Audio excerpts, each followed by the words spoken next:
नमस्कार। आज हम स्टडी बुक में जानेंगे 15 अगस्त 2020 से करंट अफेयर्स के इंपॉर्टेंट सवालों के बारे में। वीडियो शुरू करें उससे पहले यदि आपने चैनल को सब्सक्राइब नहीं किया है तो सब्सक्राइब कर लें और वीडियो पसंद आए तो लाइक व शेयर करें। टाइम न लेते हुए शुरू करते हैं हम हमारे पहले सवाल से। तो हमारा पहला सवाल है, पिछले साल नेपाल में हुए साउथ एशियन गेम्स में मेडल जीतने वाले पाकिस्तान के 3 एथलीटों पर जितने साल का प्रतिबंध लगा दिया गया है। तो यह लगाया गया है 4 साल के लिए। पाकिस्तान के 3 खिलाड़ियों के डोप टेस्ट में फेल होने के बाद उनके पिछले साल के साउथ एशियाई गेम्स के मेडल वापस ले लिए गए हैं। इसके साथ ही तीनों एथलीटों पर 4 साल का प्रतिबंध भी लगा दिया गया है। इन खिलाड़ियों पर 4 साल का बैन 3 दिसंबर 2019 से लागू हो गया है, जो 2 दिसंबर 2023 तक रहेगा। नियम के मुताबिक तीनों से पदक छीनकर उनके पीछे रहने वाले एथलीटों को दिए जाएंगे। अगला सवाल, उपग्रह डेटा पर आधारित एक अध्ययन के मुताबिक जिस राज्य में वनों की कटाई की उच्च दर के कारण हॉर्नबिल पक्षी के निवास स्थान खतरे में पड़ रहे हैं। यह अरुणाचल प्रदेश राज्य में वनों की कटाई की उच्च दर के कारण हॉर्नबिल पक्षी के निवास स्थान खतरे में पड़ रहे हैं। अगला सवाल है, हाल ही में जिस देश के सुमात्रा द्वीप पर माउंट सिनाबंग ज्वालामुखी में पुनः उद्गार हुआ है। यह हुआ है इंडोनेशिया देश में। हाल ही में इंडोनेशिया के सुमात्रा द्वीप पर माउंट सिनाबंग ज्वालामुखी में पुनः उद्गार हुआ है। उल्लेखनीय है कि लगभग 400 वर्षों की निष्क्रियता के बाद यह ज्वालामुखी वर्ष 2010 में पुनः सक्रिय हुआ था। वर्ष 2010 के बाद वर्ष 2014 और वर्ष 2016 में भी इस ज्वालामुखी में उद्गार हो चुका है। माउंट सिनाबंग इंडोनेशिया में 120 से अधिक सक्रिय ज्वालामुखियों में से एक है। अगला सवाल है, सऊदी अरब ने जिस देश के लिए अपने ऋण और तेल की आपूर्ति को समाप्त कर दिया है, जिससे दोनों देशों के बीच दशकों पुरानी दोस्ती खत्म हो गई है। तो यह किया है पाकिस्तान के लिए।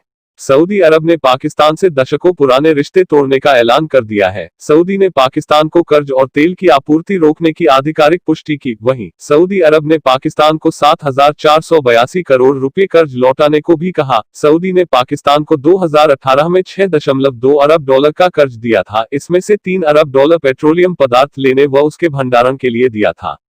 अगला सवाल है, हाल ही में जिस देश ने कोविड-19 के प्रकोप का मुकाबला करने के लिए एंटीगुआ और बारबुडा को $1 मिलियन अमेरिकी डॉलर की राशि दी। तो यह भारत ने दी है। अगला सवाल है, अमेरिका के राष्ट्रपति ट्रंप की सहायता से संयुक्त अरब अमीरात यूएई और जिस देश के बीच 13 अगस्त 2020 को ऐतिहासिक शांति समझौता किया गया। तो यह हुआ है इजराइल के बीच में। दोनों देशों में रिश्तों को सामान्य करने के लिए सहमति बन गई है। इस समझौते के तहत इजराइल ने फिलिस्तीन के वेस्ट बैंक इलाके में अपनी दावेदारी छोड़ने को तैयार हो गया है। वहीं यूएई इजराइल से पूर्ण राजनयिक संबंध बहाल करने को राजी हो गया। ऐसा करने वाला वह पहला खाड़ी देश बन गया है। अगला सवाल है, सुप्रीम कोर्ट ने हाल ही में जिस वरिष्ठ वकील को अवमानना मामले में दोषी करार दिया है। तो यह प्रशांत भूषण को दोषी करार दिया है। सुप्रीम कोर्ट ने वरिष्ठ वकील प्रशांत भूषण को अवमानना मामले में दोषी करार दिया है। उनकी सजा पर 20 अगस्त को बहस होगी। कोर्ट ने इस मामले में प्रशांत भूषण को 22 जुलाई को कारण बताओ नोटिस जारी किया था। 5 अगस्त को मामले में सुनवाई पूरी हो गई थी। न्यायमूर्ति अरुण मिश्रा, न्यायमूर्ति BR गवई और न्यायमूर्ति कृष्ण मुरारी की पीठ ने इस मामले में भूषण को दोषी माना। हमारा अगला सवाल है, भारत ने हाल ही में मालदीव को जितने मिलियन अमेरिकी डॉलर की सहायता प्रदान की। तो यह 500 मिलियन अमेरिकी डॉलर की है। भारत के विदेश मंत्री एस जयशंकर ने घोषणा की कि भारत सरकार मालदीव को 100 मिलियन अमेरिकी डॉलर का अनुदान और 400 मिलियन अमेरिकी डॉलर का ऋण प्रदान करेगी। इस धनराशि का उपयोग कनेक्टिविटी परियोजनाओं के लिए किया जाएगा। भारत की वित्तीय सहायता से मालदीव में लागू की जाने वाली यह परियोजना मालदीव में सबसे बड़ी बुनियादी ढांचा परियोजना होगी। यह 6.7 किलोमीटर की पुल निर्माण परियोजना है जो माले को मालदीव में 3 अन्य पड़ोसी द्वीपों विलिंगिली, गुलिफाओ और थिलाफुशी से जुड़ेगी। अगला सवाल है, वह देश जिसने उन्नत मिसाइल रक्षा प्रणाली एरो 2 का सफल परीक्षण किया। तो यह किया है इजराइल ने। इजराइल ने उन्नत मिसाइल रक्षा प्रणाली एरो 2 का सफल परीक्षण किया। मिसाइल का विकास लेबनान और गाजा से दागे जाने वाले मध्यम दूरी के रॉकेटों के खिलाफ किया गया है। साल 2019 में संयुक्त राज्य अमेरिका और इजराइल ने संयुक्त रूप से अलास्का में सफलतापूर्वक एरो 3 का परीक्षण किया। इस प्रणाली को इजराइल एरोस्पेस इंडस्ट्रीज और अमेरिकी कंपनी बोइंग द्वारा विकसित किया गया था। अगला सवाल, आवास और शहरी मामलों के मंत्रालय ने हाल ही में जिस योजना के तहत राज्यों की रैंकिंग जारी की है। तो यह अमृत योजना के तहत राज्यों की रैंकिंग जारी की है। आवास और शहरी मामलों के मंत्रालय ने हाल ही में अमृत योजना के तहत राज्यों की रैंकिंग जारी की है। ओडिशा ने 85.67% स्कोर करके पहला स्थान हासिल किया है।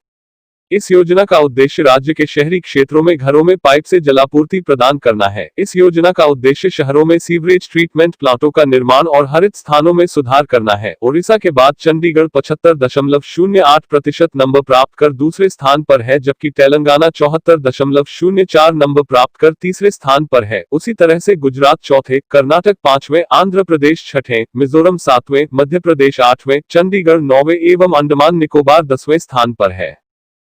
आज के वीडियो में बस इतना ही। आपको यह वीडियो कैसा लगा, अपने सुझाव हमें कमेंट करके जरूर बताएं। हम फिर हाजिर होंगे ऐसे ही वीडियो के साथ। तब तक के लिए जय हिंद, जय भारत।